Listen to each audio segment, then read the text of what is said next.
Good morning, panel. The first item on the agenda is the election of the chairman. The chairman for the ensuing year will be from Dorset Council. Can I have nominations, please? I'd like to nominate Councillor Peter Wolf. Thank you. On the basis that there are no further nominations, Councillor Wolf.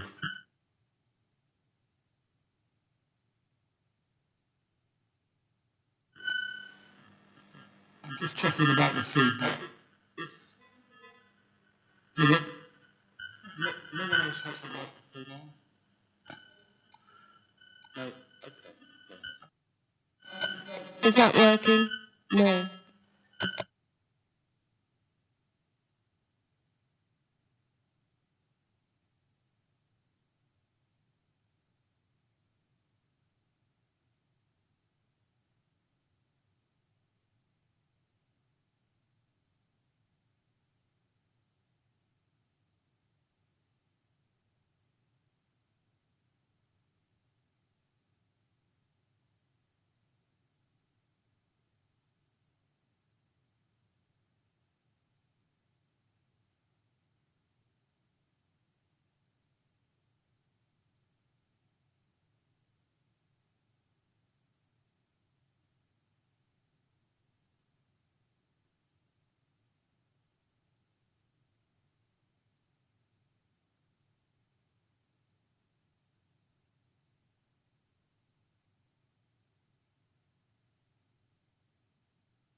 Yes, so Vanessa Reid was the Director of Quality for Dorset Clinical Commissioning Group, which was replaced by NHS Dorset on the 1st of July. And we're working with NHS Dorset to find a replacement. But Vanessa was always a valued member of the board because in her role as the Quality Director for the system, where we've got clinical services like health visiting, drug and alcohol services, it was really valuable to have Vanessa's insight into our performance. And indeed, she did help us resolve a number of issues where we have to work closely with other organisations in the system, particularly NHS colleagues. So I would like to thank Vanessa's contribution to the board.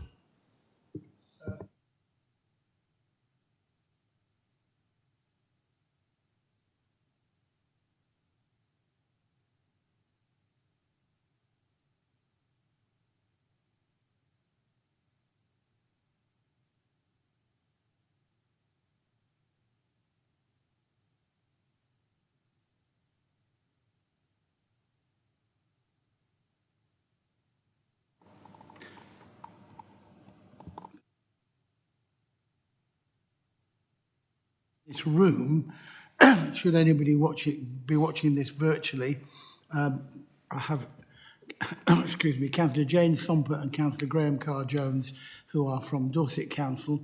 Graham Carr-Jones is the Cabinet Member for Housing. Jane Somper is the Cabinet Lead for Adults. I have Sam Crow, that you're all well aware of, and we're grateful to see you again, Sam. I have Jane Kelly. Thank you very much for being here. Got Nikki Cleave. Behind Nikki is Jane Horn. Then Rachel Partridge, behind Rachel Partridge, Sarah Longdon, and behind Sarah is Steve Gorson, who I believe you are the finance man for this area. When you speak, first of all, if you do speak, can you both introduce yourself and give your position so that people understand from what point of view you are speaking? I find that particularly helpful. So that's apologies.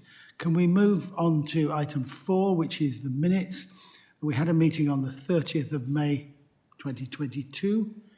Has everybody had a chance to read the minutes? Are there any issues with them? I shall take them as read if I hear nothing. Thank you very much. Has anybody got any declarations of interest related to items on the agenda? No. Can I make the point that if something occurs that you hadn't realised, please do raise it at the time. That will not be a problem. Just make sure you catch my attention. Public participation.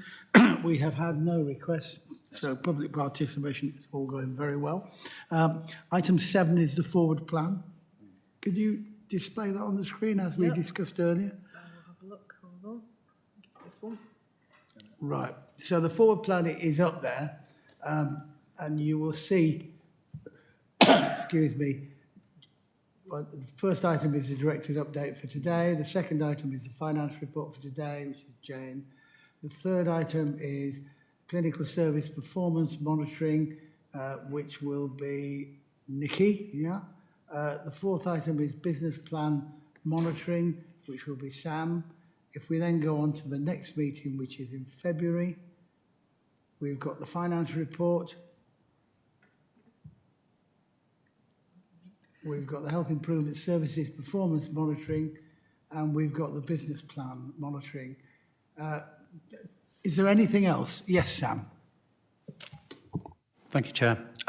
So we're due to discuss the business plan monitoring report today, which is the first chance for the board to take a look at how we're proposing to come back and report on progress. What would be really helpful is if we can then use that update to populate the forward plan. And my preference would be to look at the business that needs to come through for key decisions for up to the next year. So we should be able to populate the forward plan much more extensively if the board is happy with the approach that we're presenting today. Very happy with that. And from my point of view, and I trust my Vice Chairman's point of view, if as soon as you've completed that exercise, you can let us know so that we can cogitate on it before the next meeting so that we can add anything we've got. I'll certainly talk to Democratic Services about it. And Jane, from BCP's point of view, if you can have a review of it, because I'm very keen that we don't get to the February meeting, which is quite a long way away, and think, oh, we should have had that on. Thank you very much. Anything else on the forward plan? No, in that case, the Director's update and presentation. Sam Crow, Director of Public Health, Dorset, the floor is yours. Thank you very much, Chairman. So if you bear with me, I'm just going to share my screen. Is that better? Great. So there are 2 items to update on today. I'm going to share a few slides, which is my Director's update on public health. And then the second item is going to be the work that we've been doing to review the health checks programme. And I believe in the informal Joint Public Health Board, you had a chance to consider the work that we've been doing around the engagement programme. There's a short paper that's been brought today. It's not formally on the forward plan, so there's no key decision, but this is a first look at the preferred options for the relaunch of the programme. So we'll do that as a second part. Just going to attempt to share this in presentation mode.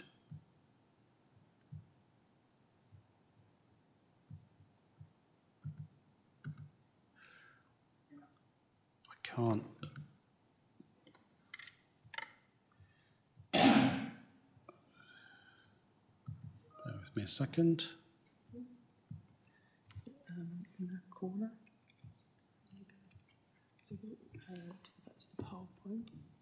Okay. Oh, it's gone off now. Yeah, I'm going to share again. Yeah, share that. Just show you because it might be in the corner. So if you go back to the screen, oh, you notice that. Okay, so now it's showing. So if you go to the corner, can you see that like computer thing? I can. The problem is it's not coming up. Okay, so if you say this one.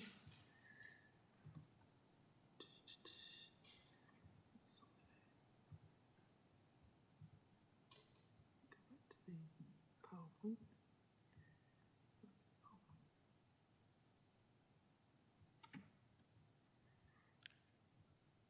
Can I get rid of that or not? No, leave that for now. If you just go to the PowerPoint and then present. Yeah, so this one. Okay, it's not gonna let me do it, is it? Why is it You just share in that mode. Yeah, if that's all right. Yeah, okay. Apologies, board members. I can't get this in presentation mode for some reason, but if that's big enough on the screen, then I'll talk through the slides as quickly as I can. And of course, it's not letting me move on either. There will be. I think what we need to do is to present in Teams.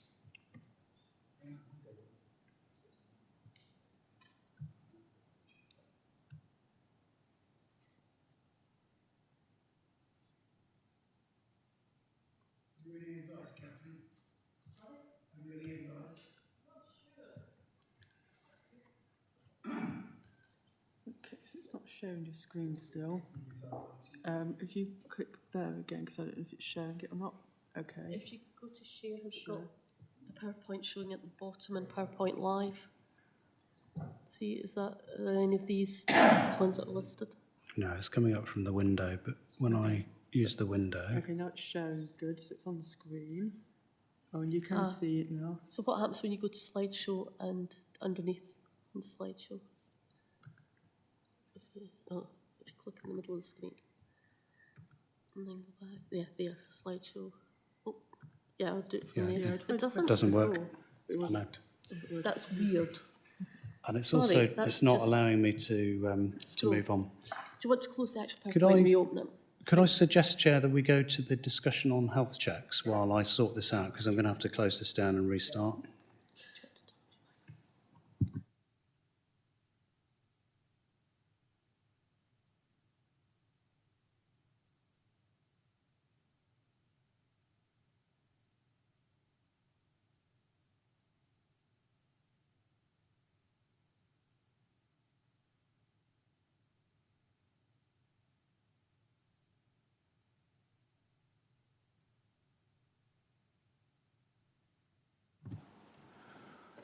So, Chair, we're joined by Sophia Callaghan, who's joined the meeting online. What I suggest is while I get this presentation sorted out, if Sophia could take us through the recommended options. Just by way of background, the Health Checks programme is a mandated public health service that we're required to deliver. We use a substantial portion of the public health grant to pay for the service. Our budget currently is about 600,000 for the programme. It's largely an invitation programme to adults who may be at risk of heart disease to receive a risk assessment. The providers are mostly general practices, and when we went into the pandemic, obviously we had to stop the programme because it was face-to-face delivery. And what we've found is that since the pandemic, we've struggled to get the GP practices to offer the programme. Partly this is because of the pressure that they've been under in terms of providing their other clinical services. So over the past few months, we've been carrying out a piece of engagement work, both with our providers, but also with the public, to look at reshaping the health checks programme. And Sophia is going to walk us through some of the options as they appeared in your pack. So thank you very much. Over to Sophia. Thank you, Sam. Thank you, Chair. Would you like me to go through them verbally due to the presentation issues this morning? Can everyone hear me? Yes, we can hear you loud and clear. Thank you. Go ahead. Thank you. Now, in the pack, thank you, Chair. In the pack, there's a written paper. There's also a presentation that gives a summary of the options, and there's also a pros and cons sheet of each option that was requested during the informal board for information. So I'll take you through the options that are outlined on the presentation. So as Sam has summarised nicely, we've been doing a lot of insight work, working with the public and with primary care to gain some insight into the challenges and how we could improve health checks moving forward. And from that information, we have developed 5 options. This is largely because we would like to improve access in communities where cardiovascular disease is highest, and health checks data is suggesting that there's a disparity in where we are delivering health checks. So the first option is to continue the current approach to deliver the universal health check service through the primary care, through a framework that's already in place. This will be the lightest touch option. It's a very simple approach with minimum disruption, and primary care, from the survey from both professionals and the public, are vital to the delivery of the programme. So moving then on to option 2 is deliver the universal programme with effective changes, so we can tweak that programme to make it more efficient and more effective. So we could send invitations through a central system. This will include reminders for people. We could deliver at different times, out of hours, to make it more convenient for people to access health checks. We could target specific communities that would benefit from receiving a health check.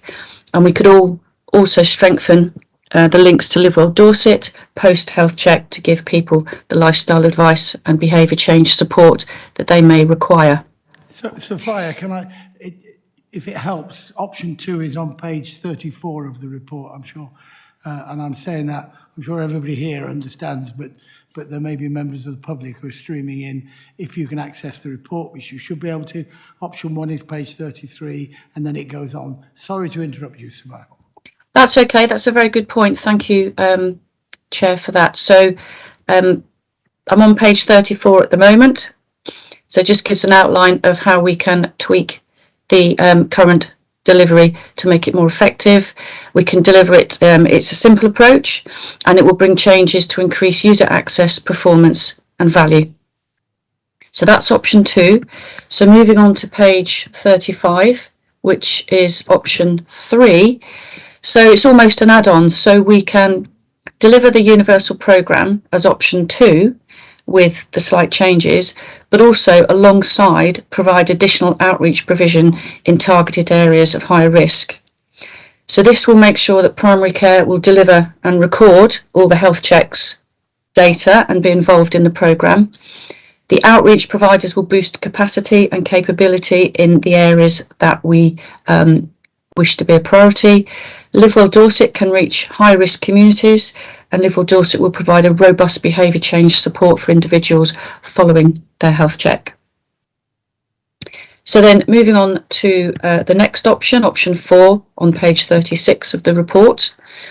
So this is to provide a universal digital offer with targeted face-to-face provision.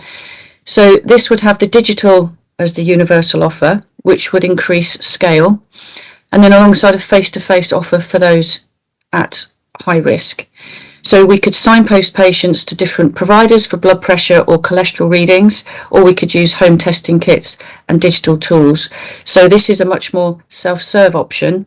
And then for those at higher risk, we can then target with a face-to-face health check.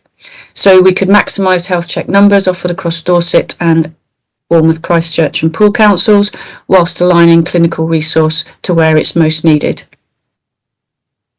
So then moving on to option 5 on page 37. Option 5 is a mixed offer for people. More complex, but it would mean that people could pick a menu of different offers. So we could develop the health check so that primary care networks can choose either digital, face-to-face. They may choose to target their offer, or they may choose to work in specific areas. And then they can choose the right offer for their population, as it may vary in different communities. So I'll pause there, Chair, and open out. The next part of the paper is the pros and cons options, which covers some areas including simplicity, access, cost, equity, mobilisation, visibility, and things like that. So I'll pause for any questions. Thank you very much, Sophia. Those people who are reading the paper will notice that the options table seems to have spread across a number of pages, but if you read it sideways and upside down, you can make some sense of it. Sam, did you want to come back in, and did any members want to comment? And Sam, can you talk about what it is you're expecting this committee to do, say, take a decision on this today, please? Thank you. Absolutely. Thank you very much, Chair, and thank you, Sophia, for summarising those options. So I think what we're asking of committee today is, because it's not a key decision, this is a first discussion around our preferred options. What Sophia's presented, and you can see from the criteria that have been set out in the pros and cons of each approach, is quite a different set of options, ranging from the simplest, which is just to continue doing the same, which I don't think is really an option for us because it's not delivering the right results, through to, I guess, a series of incremental changes. Just some points to bear in mind. Sorry, we've got some feedback again. The issue with the programme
Thank you, Sam. That's very helpful. Councillor Kelly. Thank you very much, Chair. Can I try this? Seems to be right. So really grateful for the way that this has been set out. It's very clear and easy to see what the progress is through those different options. I absolutely agree with Sam that we need to do, absolutely option 3 I think is the best, because I think the involvement of Live Well Dorset is absolutely essential to this. We've been relying on GP services to get the people in, as it were, to give out the invitations in various different ways. And it really doesn't work. They're too busy. They're too focused on the massive amount of work they already have. So whilst they can do what they do, and we're grateful for that, I think the added effect of Live Well Dorset can reach those people where, you know, we know there is a higher risk of cardiovascular disease and other issues, and that will make it a more effective service overall. And presumably won't actually put the cost up too much, because I think that the next option with the digital part of it, which I think as in another part of the paper, we saw that people didn't really want. Let's not go down that route yet. You know, it's the thing for later on, perhaps. Thank you.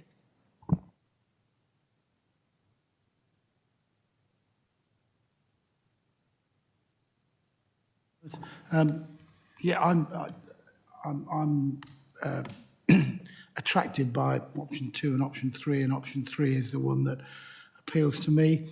When you presented in February, will you have some actual feedback that you'll be able to give us as to the effectiveness of the options, with hopefully some, you know, names redacted, but some, you know, this is how it's worked in practice? I think I'm a great believer in actual feedback. Can we get some of that, please? Thanks, Chair. It's a good question. Because we haven't provided health checks through Live Well Dorset to date, we can't give you feedback on the user experience of the health check programme, but what we can do is we can share some experience of people who've received their health MOTs, which is the work that Live Well Dorset currently do in community settings. So I'm sure we can come back and provide that to the board in February as part of the paper. I think the question about costs is also important, so I would hope that in the February paper we'd be able to give some indicative costings as to the resource that would be required to support Live Well to deliver health checks, and a bit of a comparison with the cost of the checks carried out through primary care, because we've got those figures to hand. So that's what I would expect in the February paper as well. Thank you, Sam. If we come to February and we've not got enough data, is it possible to reconsider at some later date in the light of further evidence, please? I think my understanding, and Sophia, you might want to come in and correct me if I'm wrong here, but our intention is to relaunch the programme in April. Yeah. So to start with the new financial year, that will be a chance to re-engage and re-communicate with our existing providers, that's GPs and pharmacies. We'll be going back and reinvigorating their offer, and also doing some work on how we invite people to the programme. I would hope that if there are any stumbling blocks that mean that we can't go live with Live Well Dorset, if that indeed is the preferred option, we'll be able to resolve those fairly quickly, because I feel it's important to get this programme back on track as soon as we can. So I'd be expecting delivery from April 2023.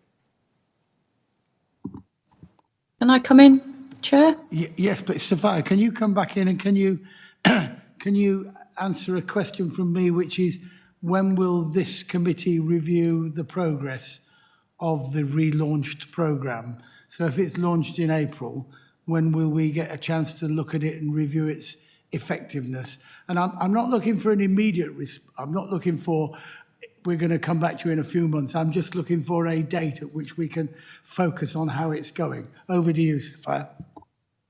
Thank you, Chair. Well, between now and April, we will be scoping and designing. We've got 2 phases. Phase 1 is the engagement phase, so we'll be utilising our locality teams to work with primary care to have a look at how they want to deliver the programme. And then the phase 2 will be costing and designing the Live Well element. We're delivering health checks opportunistically now, so we can give you feedback in the February board of the current situation and delivery and activity. And then I would say it's always good to give mobilisation time. Sam's alluded we can give feedback on the MOTs that Live Well are delivering already. So I'd say 6 months in from February. Sophia, that suits me fine, and I'm looking to Councillor Kelly and she's nodding. So I think we're very happy about that. I'm just going to check that there's nobody else want to comment. Please feel free to add. I think we're all covered. We're all agreed. The recommendation is that we consider the options and agreed the best options and for Public Health Dorset to design and further develop the preferred option and effectively to launch it or to relaunch it. I don't think we need to change the minutes, but the recommendation, but it might be worth just adding to the minutes that this is something of a relaunch, which we are quite keen on, you might say. So I'm gonna take that recommendation I've put. I don't want to be overly formal. Does anybody want to say anything else? If not, can I seek from the members with voting, is there anybody who wants to disagree with that? No, I am going to take it. Does anybody want to abstain? In that case, we have unanimous support for this proposal. Thank you very much. Sam, did you want to attempt to restart anything or do we stop whilst we're winning?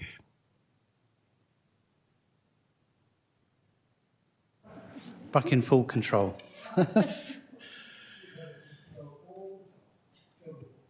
So, thank you, Chair. So this is just a quick director's update from me, which we've got into the habit of doing. I think it's quite helpful for the board to sort of hear the perspective of the Director of Public Health as I pick up on a number of issues.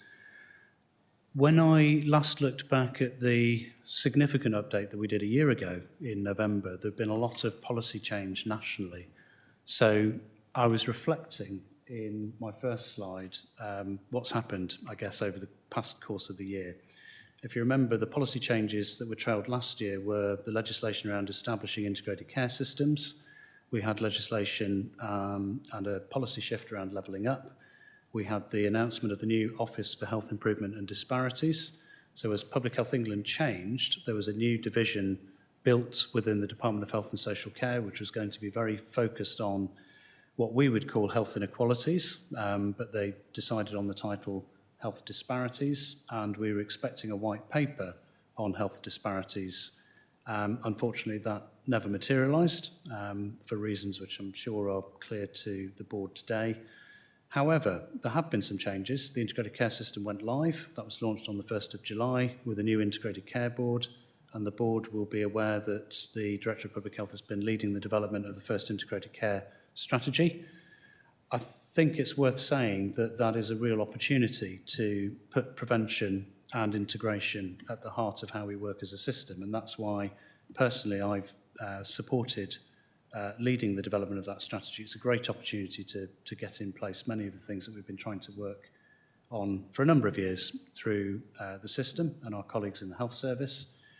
In terms of levelling up, I think that the future is unclear. It's helpful that some of the money is now being channeled to local authorities in terms of the Shared Prosperity Fund. I think all eyes are on the November 17th budget statement just to see the future of finances in public services. So we await that with interest. As I mentioned, the expected national white paper on health disparities didn't materialise. What I've picked up from regional public health colleagues is that there's likely to be a big focus in integrated care systems on what we call secondary prevention. So this is generally trying to prevent people with established long-term conditions like heart disease, like strokes, like diabetes from worsening. So the focus will be very much around making sure that we have effective care, support and treatment for people with those established conditions. I think there's less of an appetite now for some of those big national policy changes connected with obesity, for example. So over the news, over the past few weeks, we've seen Treasury was reviewing some of the planned legislation that Boris Johnson was going to bring forward around restrictions on advertising, for example. So we wait to see what happens on the national public health agenda. The only other issue that I would add is that the National Drug Strategy From Harm to Hope was published in December 2021. We've obviously been working locally to establish the new Combating Drugs Partnership Board, which is chaired by the Police and Crime Commissioner, and indeed Jane Kelly and a number of other members, Councillor Carr Jones, support that partnership, which is a Pan Dorset partnership. and we're looking at the needs assessment in November, which will then dictate the work programmes of the subgroups. Just a quick update on Public Health Dorset as an organisation. As you know, we've been to the board a couple of times over the past year just to update the board on the work that we've been doing as we came out of our health protection response work in response to the pandemic. I make no apologies for saying that I think we found it quite difficult to make that shift because so many of the team were so focused on that global emergency. We're committed to agreeing a business plan, which came to the board in May. That was agreed by the Joint Public Health Board, and then we've been doing the detail beneath that. So we've been holding a series of workshops to put the detail around the programmes. October, we've reprioritised those programmes based on our understanding of the current pressures in the system and what appear to be our priorities as a team.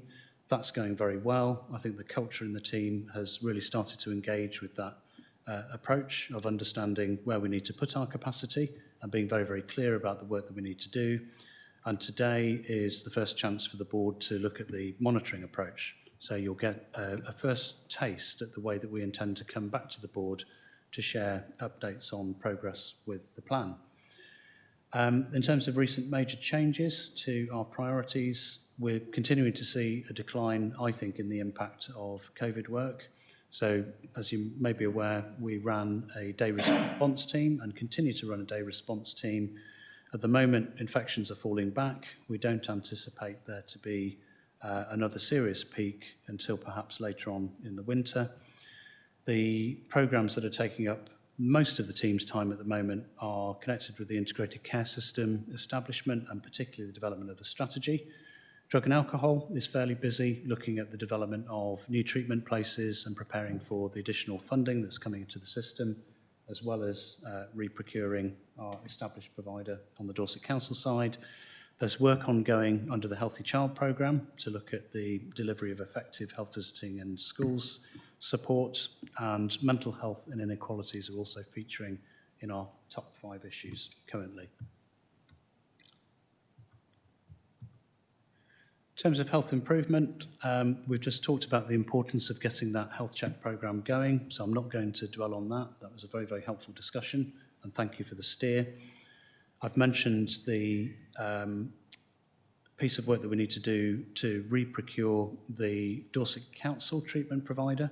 That will be a decision required by Cabinet in line with a previous Joint Public Health Board agreement. Members will be aware that BCP Council commissions its own drug and alcohol treatment services, so that's a Cabinet decision under each council.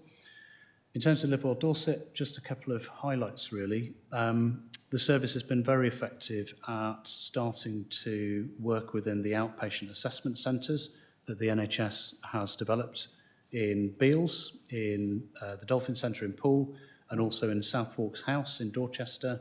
They've recently secured, I think, about £13 million from NHS England to continue to make sure that Southwarks House is fit for purpose and to expand the number of people that are seen in that facility. So in terms of a partnership approach where we're bringing health improvement and behaviour change support to people who are coming for elective procedures, we see that as a very, very valuable partnership, and it's a great way of introducing people who are coming through the NHS into the benefits of some of the healthy lifestyle support that we offer. And then just a piece of work that you may not be cited on, which is our smoking cessation work, which is working with acute hospitals. So this is a requirement of the NHS long-term plan. Everyone in Dorset eventually who's admitted to an inpatient bed in an acute hospital will be screened to see whether they are smoking or not.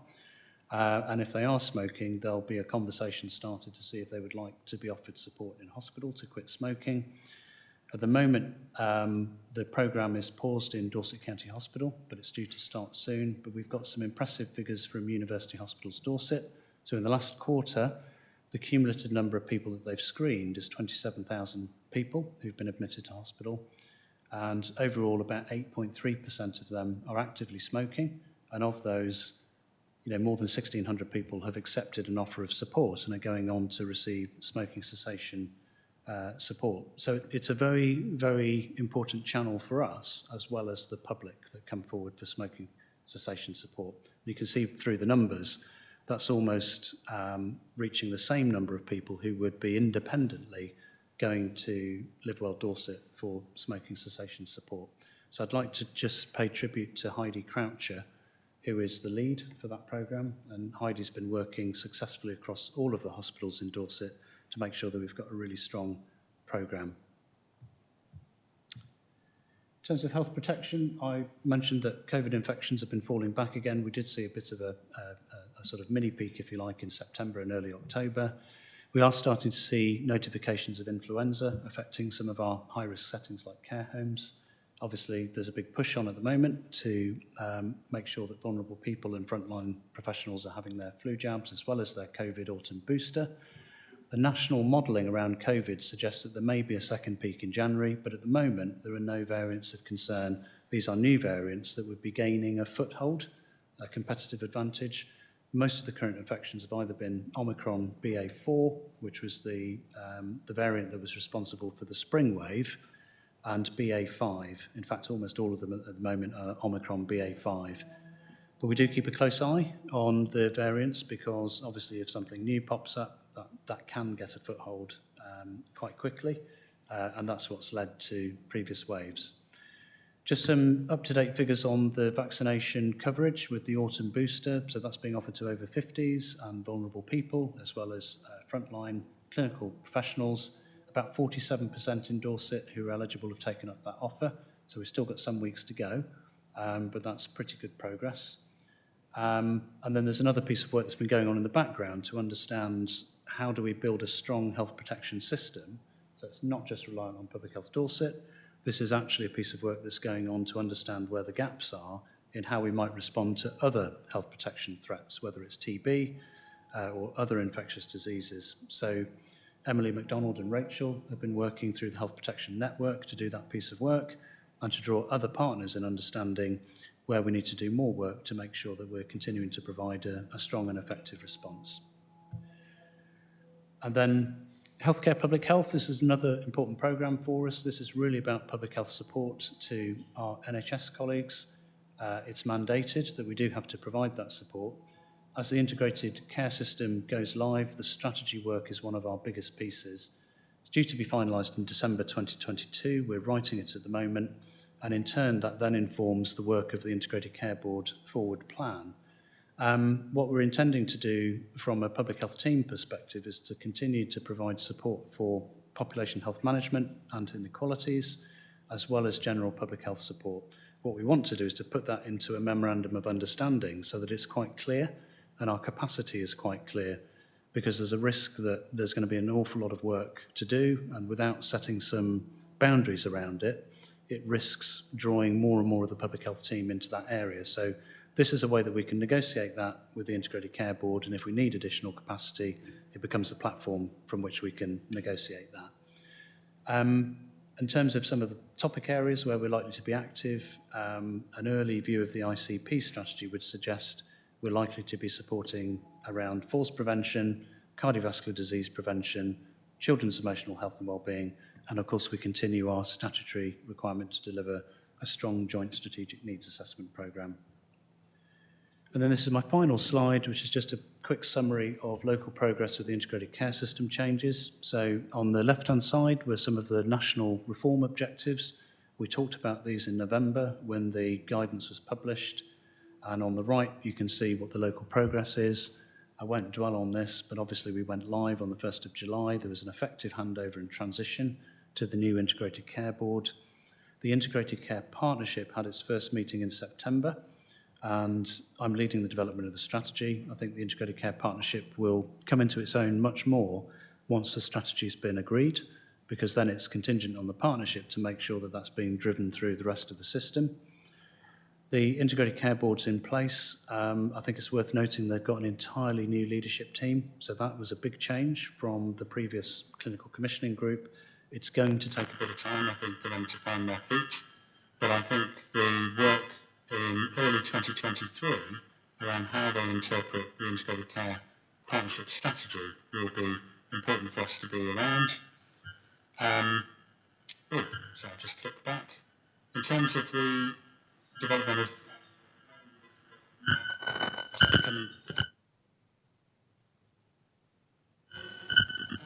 still there, isn't it?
Very. Or comments? I think you've stunned everybody into silence. I would just add that, yes, Jane is the chair of the Health and Wellbeing Board at BCP, and I'm the chair of the Health and Wellbeing Board here at Dorset Council. So there is a degree of consistency and continuity by us both being here. Yes, we have both passed the resolutions and changed the governance so that we are place-based and that we are going to act as and this wasn't in the minutes, but we can act as scrutineers of the ICS and the ICB to make sure that they are held to account and they work with us effectively. And that's really important for a brand new organisation, that there is some scrutiny over their activities and that we do ensure that we all work effectively together. So I thank you for that, but I'm looking for any comments. Everybody's nodding. Everybody happy? In that case, I'm going to close that particular item. It was for information, but it was extremely useful. Thank you very much. I move to the next item, which is agenda item 9, which is the finance update. The portfolio holders are myself and Jane. The executive director is Sam. The report author is Jane Horn, but I am suspecting that Steve will be presenting the report. So Steve Gorson, Finance, would you like to present the finance report, please? Sorry. Thank you, Chair. So, yeah, I'm Steve Gorson. I'm Senior Accountant for Adult and Housing. And that better? There we go. So, yeah, my name's Steve Gorson. I'm the Senior Accountant for Adult Housing and Public Health over at Dorset Council, for those who don't know me. And if you bear with me, I will share my screen.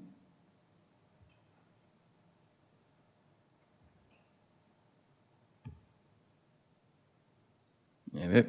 So there are 3 recommendations. The first is to note the 22-23 forecast outturn of a £280,000 underspend and the break-even position against the grants retained by each council. Secondly, to approve the return of £610,000 to BCP and £548,000 to DC from the Public Health Reserve. And then finally, to consider the principles set out in 11.4 of the finance report on the use of committed reserves. So just to keep you focused. Oh, sorry. Anyway. So as you can see, the forecast is a 280,000 underspend for the year. And as has been previously mentioned, that's largely due to the NHS health checks not really happening this year, and there's been a discussion around that. So that is the main driver of the underspend for this year. As we come to the amount retained by within each council, as been mentioned, BCP retain a larger share because they commission their own drug and alcohol service. They've got just over 5 million there. Their children's centre and early help is just under 3 million. And then a contribution for central overheads, bringing their total amount to 8,338,000. For DC, a smaller amount, as set out. I won't read out all individual items as they are set out in the finance paper and on screen. But the expectation is that will be fully spent this year.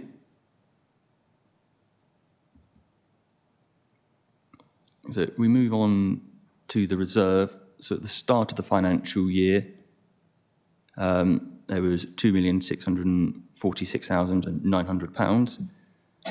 97,000 has already been distributed out, and that is to increase the safeguarding capacity, leaving just over 2.5 million. Having had discussions with both councils, there is the proposal to return the amounts on screen, and this is based on historic contributions. And that would then still leave just under 1.4 million in the reserve. I don't know whether you'd like to go to the end of the report or whether you'd like to approve that proposal now, Chair. Switch your mic up. So, I know that Councillor Carr-Jones has got a question, but I've got a quick, very overarching question. Can you confirm, Sam, that any money returned to BCP and Dorset Council is effectively ring-fenced and has to be used for certain purposes, please?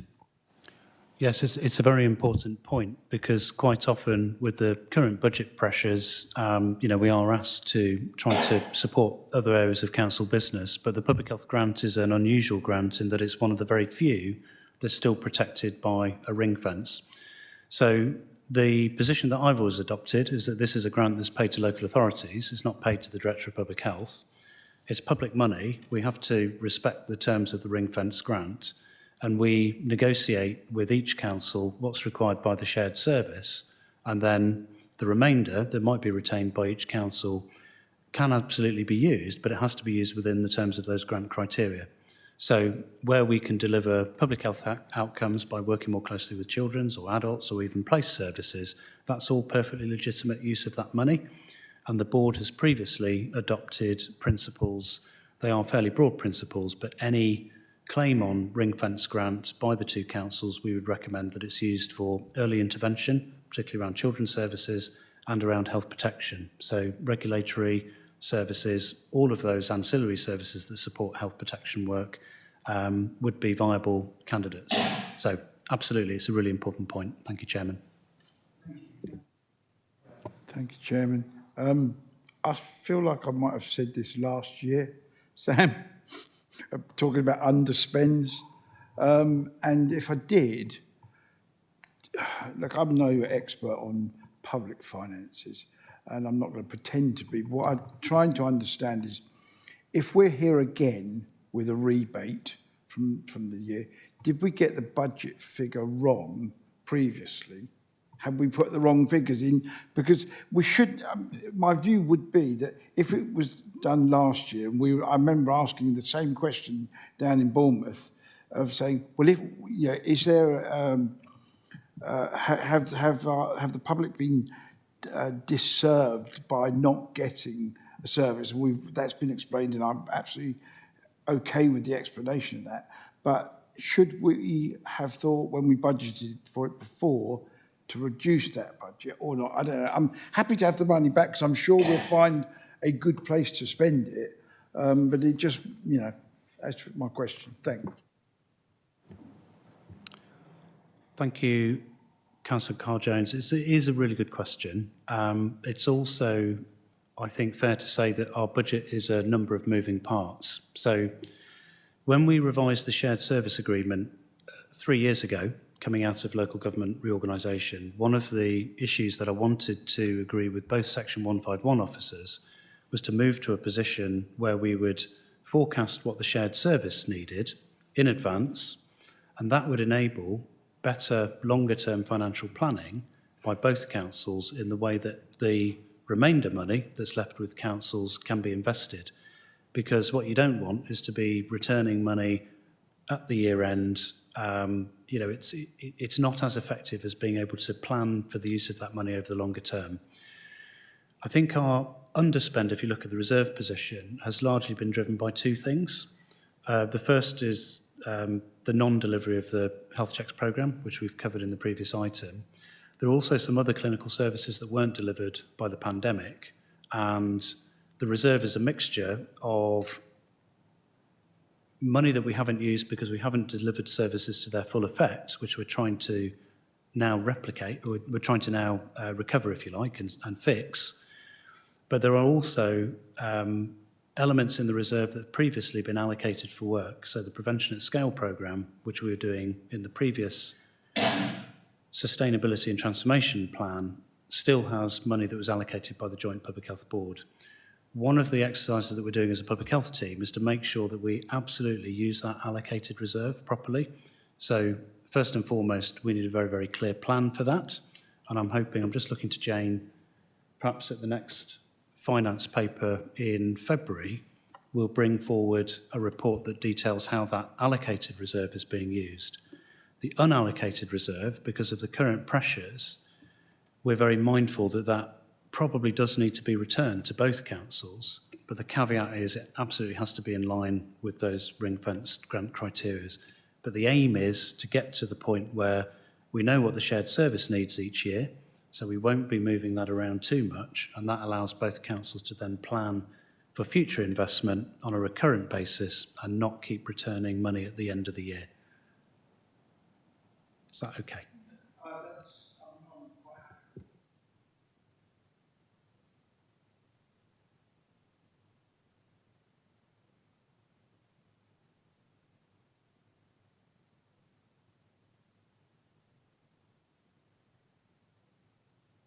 I'm looking to Jane to possibly ask the same question.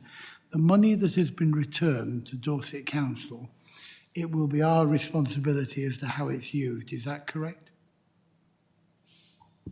It's a council responsibility, but in terms of the governance around it, I have to sign along with the Section 151 officer that we're comfortable that that money has been used within the grant criteria.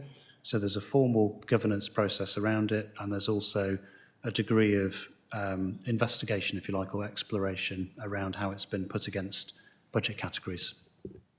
Okay, my concern is that it might just sit in a pot for a while, and I really don't want that to happen. And I would like an action that pot, there is work within Dorset Council for Dorset Council's bit that comes back to me as the portfolio holder. And I don't know if you want a similar action for you. Just, I mean, my concern is there's always a danger it might just sit there because there are a few other things going on. And I think we need to make sure that it is used. Yes, Jane. Yes, thank you for that, Peter. I think that's a really good question and good to think about that. I think we've already had some discussions with Sam, haven't we, as to how at least one chunk of the money is going to be used. There's never a dearth of public health related or health and wellbeing related projects that this money can be applied to. And I think Sam is normally quite generous in a way, you know, as long as they do fit the criteria, then you're willing to be adaptable about things. Thank you. Right, well, if we can put something in the minutes that reflects the fact that we're both concerned that we actually use that for the purposes for which it's intended, and now is a good time to do so. Can I ask one other question, which I know the answer to, but I'm going to ask it for public reasons, because I think people will look at that and say, why is it different to Bournemouth, BCP and Dorset Council? Sam, do you just want to give me the answer? Don't worry, there's a formula that all makes sense, please. So when you look at the difference in the retained amounts between the two councils, you also have to bear in mind the different positions in the starting grant. So we're going back in history here, but the public health grants for each council were constructed from the money that was sitting within the NHS in 2012, which provided for the delivery of public health services. And at that time, we had a primary care trust called Bournemouth and Poole, teaching PCT, which had quite a heavy investment in drug and alcohol services, as well as a number of health improvement services. So when they parcelled those budgets up and put them across to local authorities, we were starting with a historically different position. So the grant that BCP Council receives is around about 20 million, Dorset Council's is around about 14 million. There was also the decision that BCP Council took, which the board approved a year ago, to take back the commissioning of drug and alcohol services, partly for efficiency reasons. Part of the commissioning was done by Public Health Dorset and part was done by a team in BCP Council. So the 5 million or so that's retained by BCP Council as part of the 8 million pays for drug and alcohol commissioning, and you see a slightly smaller amount in the shared service, which pays for the Dorset Council drug and alcohol service. The biggest difference is really around the support that goes into children's services in BCP Council. And again, that's largely reasons of history, but we're very open to having discussions, and I'm certainly having discussions with Teresa Levy, who's the Director of Children's Services for Dorset Council, about how we can work more closely and continue to support children's services in Dorset Council. Thank you very much. I think everybody's comfortable with that. I'm just checking. Jane, as your name is on the report, is there anything you wish to add, or are you? Okay.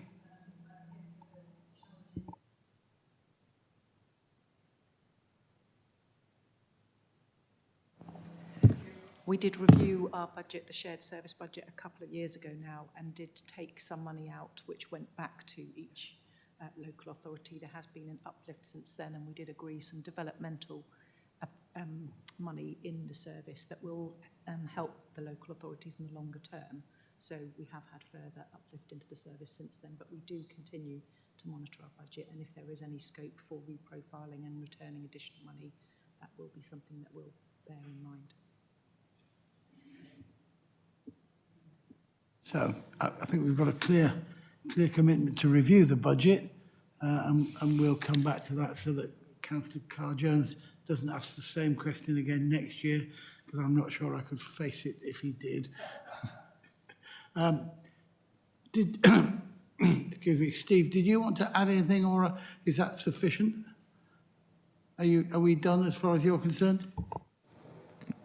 I think that's fine on that. It was just the recommendation was to approve those amounts. Whether that needs formal approval, I will leave that to you, Chair. So I'm looking around for members. I'm looking for any comments if there's any disagreements, any abstentions. So unless anybody says I'm treating this as a unanimous approval, yes, thank you very much, unanimously approved. We move on to the next item, and thank you very much for that, Steve, which is the clinical services performance monitoring. Sam, your good self again. Thank you, Chair. Actually, I'm going to ask Nikki Cleave if she'd talk us through the report. Thank you.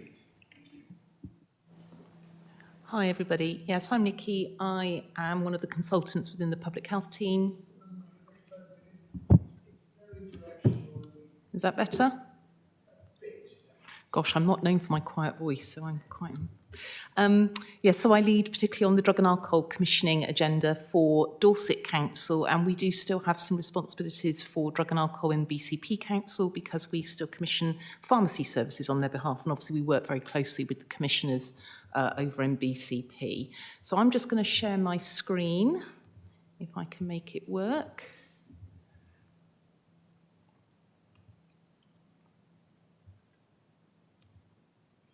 There we go. So I'll just quickly talk you through the slides, and the paper relates to from page 51 within the agenda pack for anyone who needs just that little bit of direction. Sexual health performance is led by Sophia. So Sophia, as you heard from earlier, is the lead commissioner for that, and Sophia's still on the line. So if you've got any complicated questions, then I'm sure she'll be happy to answer them. And I'll take you through the slides quickly, and then obviously there's more detail in the paper around that if that's needed for you. So very quickly, just around sexually transmitted infections, what you can see on there is the blue line is BCP, the green line is Dorset, and we've seen an upturn in infections in both areas, similar to the upturn in England. What you always see is you're going to see more variation in our local figures than you see in the national figures, because obviously there's you're covering a larger area, so you see less flux. That probably relates to some of the changes that happened following the pandemic. Obviously, during the pandemic, people were mixing a lot less, which will have had a positive impact on infection rates. And post-pandemic, then obviously we're returning to some of our normal behaviours. And BCP's got a higher rate than England, and that reflects the demographics of BCP as a council compared to Dorset. We then look at our chlamydia screening. So chlamydia screening is a very important programme for particularly young people who are often most at risk of infection. There is a targeted approach that's been adopted, and you can see that the levels, the proportion being screened very much mimics the national picture. But again, BCP has a higher rate than Dorset, and that reflects the targeted approach because of the needs of the population that we have in place within BCP. HIV prevalence so what that means, HIV prevalence means the numbers of people in the community of that age group, 15 to 59, who have infection, all right? And overall prevalence is relatively stable. We've seen a slight increase, but it's relatively stable.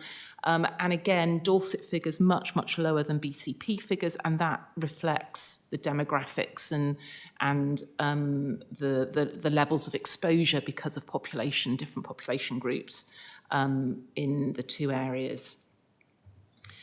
And then when you look at HIV new diagnosis rates, and I think this is really, really encouraging. So what this is telling us is we're seeing fewer people presenting with HIV, which is obviously what we want to do. There's increasing work happening around HIV prevention, both locally and nationally. And so that's, very encouraging to see that late diagnosis has also improved because people tending to present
Can I just get some clarification? If you go back to the previous slide, you use percentage numerology, and then you flip over the next slide to children and young people, and you use numerical people.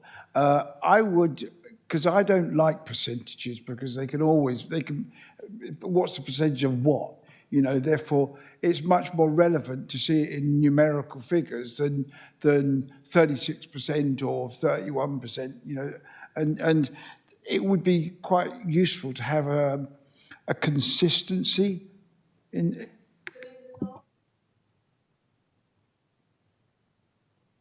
Try it again, see if it's now working. In the previous performance reports, we used to put in information about numbers of people in treatment, and the numbers in adult services are much, much bigger. So we're talking hundreds, thousands, by comparison with the relatively small numbers of children. These figures around successful completions are nationally defined performance targets that we're monitored on by colleagues nationally. We have to submit our data nationally from our local treatment systems. So they're sort of nationally defined. I agree with you that it's confusing. It's the way that we're asked to monitor numbers. The numbers of people in treatment is growing in BCP, continues to grow in terms of adults in treatment, slowly. The numbers of adults in treatment in Dorset is relatively stable. Yeah, thank you for the explanation. It still doesn't satisfy my curiosity. Okay. In terms of, you know, even if you have it as a note, as a footnote, I think it's important to have the numbers there so to get a scale of the problem. Okay. That's really where I'm at. Okay. How is it a massive?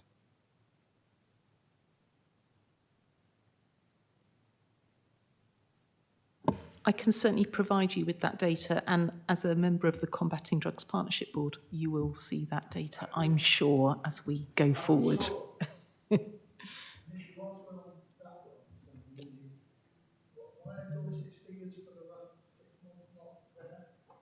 It's where the way I've failed in terms of the way that I've pasted my slides. It's my failure in terms of the slide. Yeah, it's just that I've managed. You can see where I've pasted that on, and it's because the way I had to do it was cut and paste bits. It's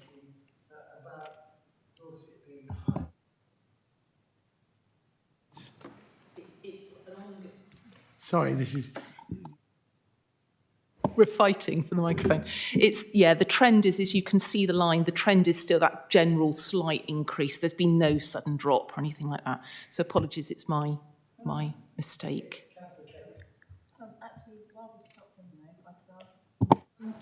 So the successful completions, I think for alcohol or the drug treatments, how long is a completion? You know, because we do have a revolving door, don't we? So, thank you. So it's defined nationally as to how we define someone as having a successful completion. You're quite right. We have people who represent, and we do have data on representations as well. The difficulty with representations is defining whether high is good or bad, because the natural nature of this as a problem for people is that it often is a sort of a relapse approach, and people actually need to have multiple bites at a cherry until they're ultimately successful, which is what we're there to try and support them to do. So the fact that they have a successful completion and then represent 6 months later saying, oh, I've relapsed, that isn't necessarily a bad thing. So high representation rates mean potentially that you've got a service which is approachable, acceptable, welcoming, all those sorts of things. But it could also mean that you're kicking people out too soon. So that's the real challenge, and that's why I haven't put the representation data on here for you, because you're right, it's difficult. But the higher numbers reflect the fact that probably most people are in treatment for alcohol for less than a year or so, whereas we have a significant proportion of people who are in treatment with opiate problems for 5 or 6 years.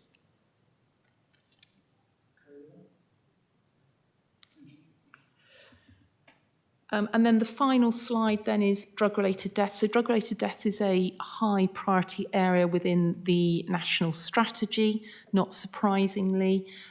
So what we've seen, as you can see on that, is a general trend for increase since, and that's 2014 data. So the general trend, the 2017 data, there was a year where unfortunately we had a much larger number of deaths, which was due to a cluster from a particularly strong mix of heroin, which was very sad to see, but the general trend has increased. The 2022 figures, the 38, is the figures to date this year.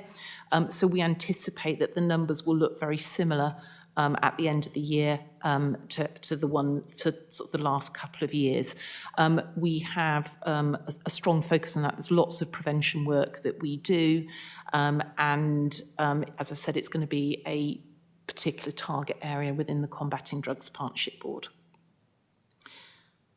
So that was the last slide. And then what I just wanted to have a check with you is how you feel and whether you're supportive of transferring that monitoring of performance to the Combating Drugs Partnership Board. I think there's a number of rationale for that. Obviously, I'm presenting BCP data as well as Dorset data, which I'm not as conversant with, so that is a challenge. We decided when BCP took back the full commissioning and the budget for their services, we agreed to maintain oversight of performance here because there wasn't an obvious other pan-Dorset group at that point to pick that up. Clearly, all the things that we've just looked at in terms of performance metrics and more, some of the things that you've identified, and particularly the point that Graham identified earlier, will be looked at within the Combating Drugs Partnership Board as we develop our performance metrics, because they are metrics that will be monitored centrally as well because of the grant monies that we've agreed and the targets that have been set within the new National Drug Strategy. So it's starting to feel like there will be significant duplication if we're looking, and we've obviously got good member representation on that board as well. It starts to feel like it will be duplication to be bringing performance data here for the same people to look at it as are looking at in the Combating Drugs Partnership Board. And the other thing to say is there are a number of subgroups within the Partnership Board that have been agreed, including one that particularly focuses on treatment and recovery, which Sam is going to be chairing.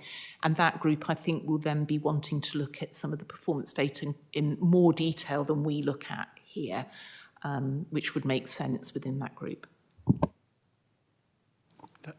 Thank you. Thank you very much, Nikki. Can I just check with Jane that you're happy about this delegation to the Drugs Partnership Board?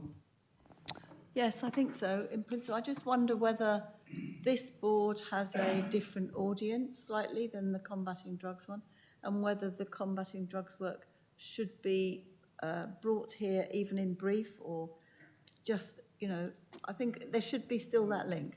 Yeah. Make a similar suggestion so we're on the same page. I think if it is possible to summarise, bring it to this committee, but make it very clear it's for information only, because what I don't want is debating on two separate occasions, arriving at different conclusions and just confusing. So if we can agree in the minutes that a summary version of this comes to this board, and when it does, it's for information only and not for discussion, if that's okay with you. Is that okay with you? I was going to suggest very simple. We're all on the same page. Excellent. No one wants to duplicate, but if it comes here for just for oversight. Yeah. Good, good. I think we've got a recommendation. Are there any other thoughts anybody wants to add? Sophia, thank you for standing by, but you weren't needed. Are you there? You frozen. Yeah, thank you, Chair. Oh, right. Your picture, I can hear you, but your picture is static. Right, so if that's the case, I'd like to just make sure that members are happy with those recommendations, with the addition that there will be a summary report brought to this committee, and sorry to labour it, for information only, not for debate. Yeah, okay. Everybody happy? Anybody against? Anybody abstaining? No. The sky is black with hats. Again, we're unanimous in our approval. Thank you very much for that. And can I just make a general point? All of these diagrams are really useful. They will go in the minutes so that there is a public record and it's good governance, because then it will be there forever, but there hasn't been any changes as I'm aware. Okay, thank you very much. So the next item is the business plan monitoring. Sam. Thank you very much, Chair. So hopefully this is a fairly straightforward short report. This follows on from the presentation we did in May, where we presented the high-level business plan. At that time, there was a discussion about how we would come back to the board on a regular basis and start to develop ideas about how we can share with you the content of our main programmes and the progress against them. And as we heard right at the start of the meeting, the intention is to develop the forward plan, particularly of key decisions for the board, based on what's coming through business plan monitoring. So at the time, we had discussion about the nature of some of the reports that the board had been receiving. There was a lot of narrative in some of them. This is our first attempt to try to provide an overview of the main programmes within the business plan and to condense it for the board so that you've got a very quick way into understanding what the programmes are, what's the progress with selected metrics that represent the programme, but at the same time, it allows you to drill down and access some of the detail in the programmes, and particularly what's on the horizon in terms of the work that's happening over the next 3 to 6 months, because that's what then populates our forward plan in terms of the key decisions.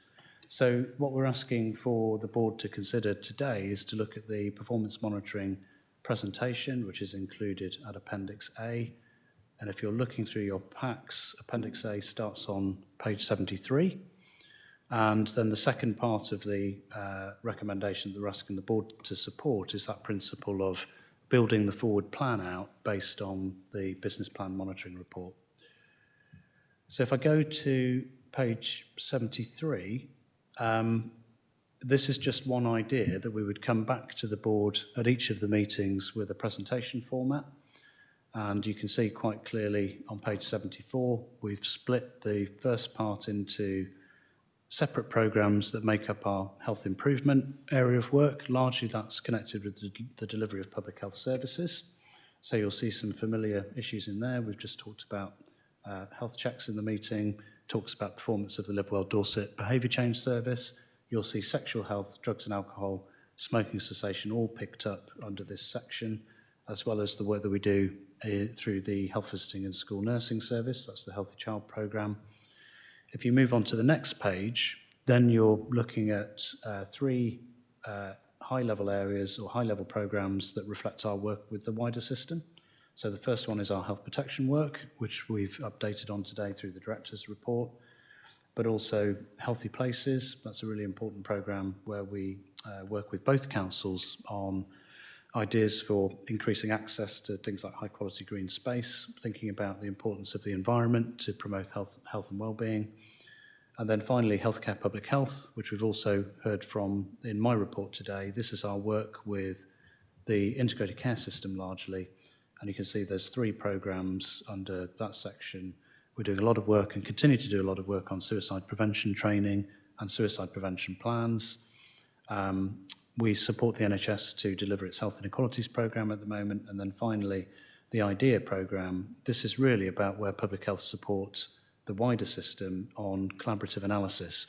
The analysis is the first part of the work.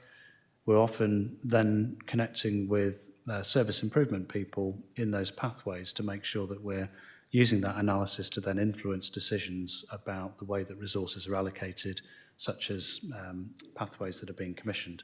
So that's a very summary look at the way that we've organised the programmes. And then if you move on to the next series of slides, we've got a series of very, very high-level updates, where under each of the programmes you'll find the key objectives, and then just some very quick observations on programme progress. And then we're also highlighting the next steps in the programme, as well as some of the challenges for the board. So I don't intend to go through these programme by programme. What I'm really looking for the board to give us a steer on today is the overall content, the style, the approach, and perhaps whether you feel this level of detail is enough for future monitoring reports. Thank you, Sam. From my point of view, oh, I hate this.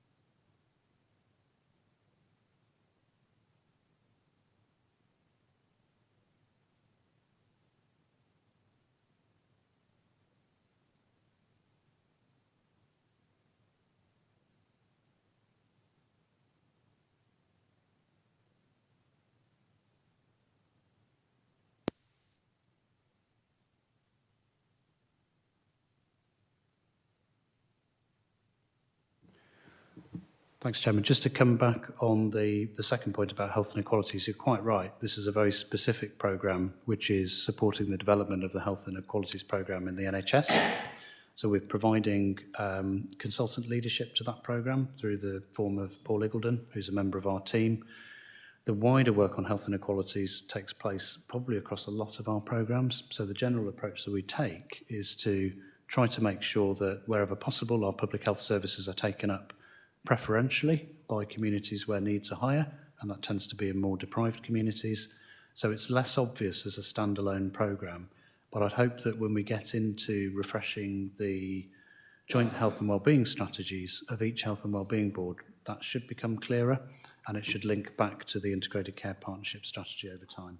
But you're quite right. And we've just discussed a very live example in the early part of the meeting, which was trying to resolve this difficulty around health checks not being taken up in areas that most need them. That's a really good example of a health inequality, because we're not identifying cardiovascular disease as well as we could, and then not being able to connect people to the support that they need. So that's a really, really good example. So thank you for that.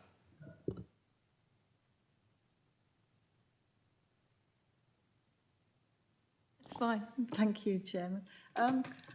I was wondering, you mentioned before that the development of the ICS is proving a pressure on the staff capacity, really.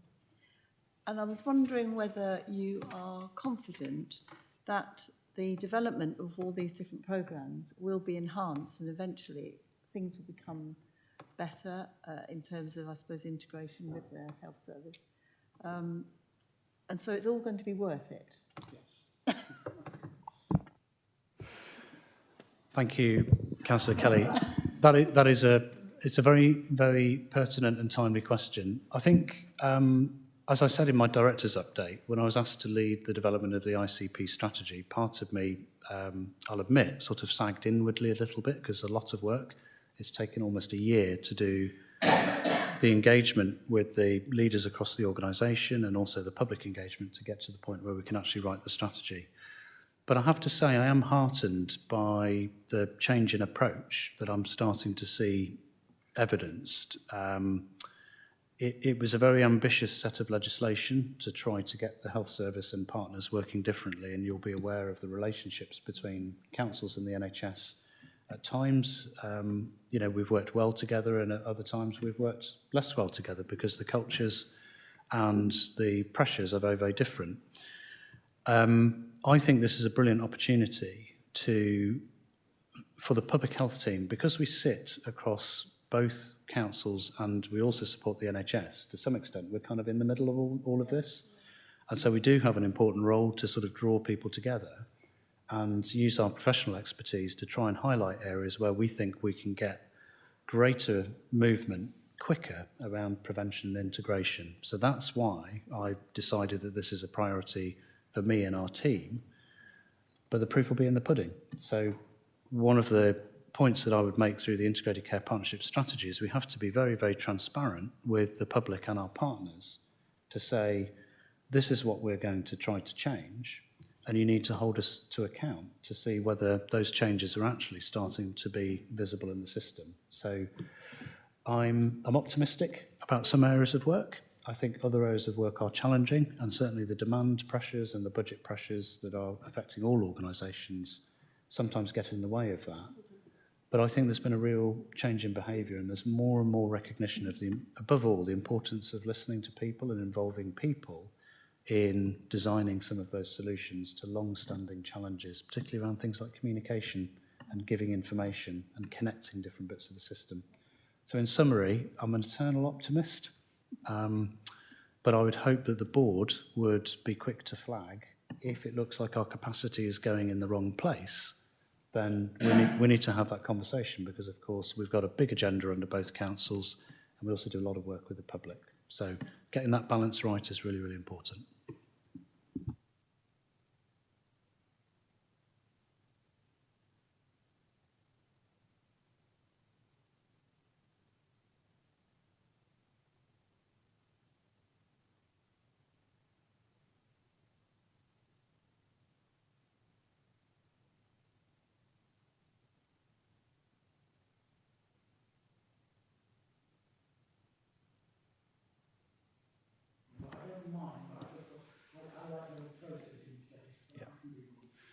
So I think a suggestion, we can work through this, but as we normally try to have a chair's briefing before the Joint Public Health Board, what we'll do as a public health team is prepare a draft forward plan based on the business plan monitoring, and then we can discuss that in the chair's briefing in advance of the publication of the forward plan. But it's also really helpful to populate the forward plan based on discussions that we've had in the board. So a combination of the actions that come out of the discussion in the board and the business plan monitoring will get that plan populated further ahead.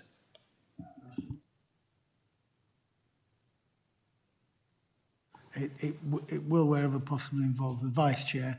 It is just to ensure efficient running of the agenda and to make sure that we prepare ourselves properly. And that's, so that's not, some people get worried that we're having a meeting and we're agreeing things. We're not, we're just preparing. And the Vice Chair and I will be at it together. And that would be useful if we can have something of a standard agenda item on that related to the performance management and the key decisions. So, first item recommendation is to consider, which I think we have done.